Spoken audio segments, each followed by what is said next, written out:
Bismillahirrahmanirrahim. Assalamualaikum warahmatullahi wabarakatuh. Nama saya Yudi Setiawan dari YIN Batanghari, jurusan Manajemen Pendidikan. Di sini saya ingin memenuhi tugas saya pada mata kuliah Manajemen Kurikulum dan Program Pendidikan dengan judul Tugas dan Peran Kepala Sekolah dalam Manajemen dan Kurikulum.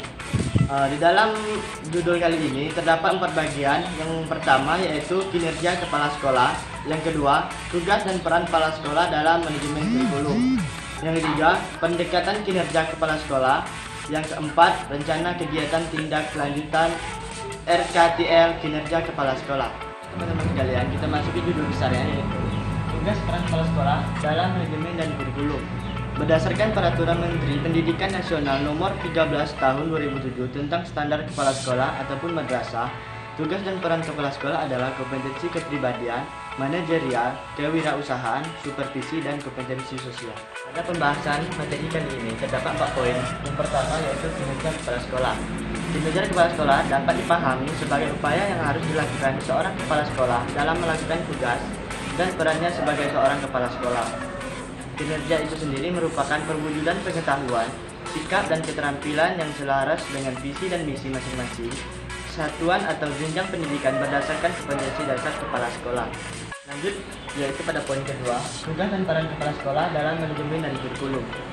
Tugas dan peran kepala sekolah dalam manajemen kurikulum berkenaan dengan manajemen kurikulum, yaitu berhubungan dengan kompetensi kepala sekolah dalam memahami sekolah sebagai sistem yang harus dipimpin dan dikelola dengan baik. Selain itu, kepala sekolah juga harus mampu memahami bahwa dirinya harus mampu mewujudkan upaya dan meningkatkan output sekolah. Berikut adalah rincian tugas dan peran kepala sekolah dalam manajemen dan kurikulum.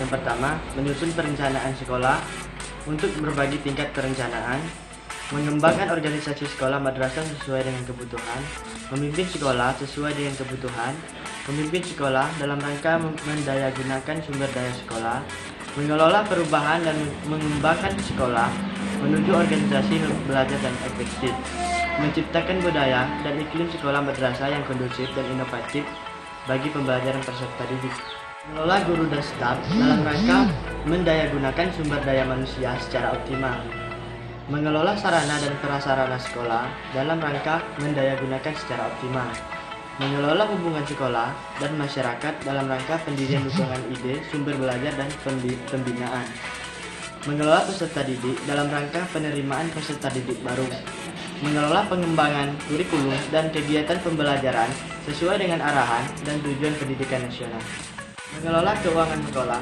mengelola ketatarusahaan sekolah, mengelola unit layanan khusus sekolah, mengelola sistem informasi sekolah dalam mendukung penyusunan program dan pembagian keputusan, memanfaatkan kemajuan teknologi informasi dalam peningkatan pembelajaran, melakukan monitoring, evaluasi dan pelaporan pelaksanaan program kegiatan sekolah.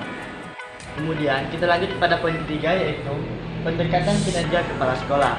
Pendekatan penilaian kinerja dapat dilakukan dengan pendekatan ekspositorik, pendekatan yang bisa dikembangkan. Yang pertama, pendekatan berdasarkan perencanaan program kinerja kepala sekolah. Yang kedua, pendekatan berdasarkan proses kinerja kepala sekolah. Yang ketiga, pendekatan berdasarkan hasil kinerja kepala sekolah. Adapun yang keempat, pendekatan dampak dari hasil kinerja kepala sekolah.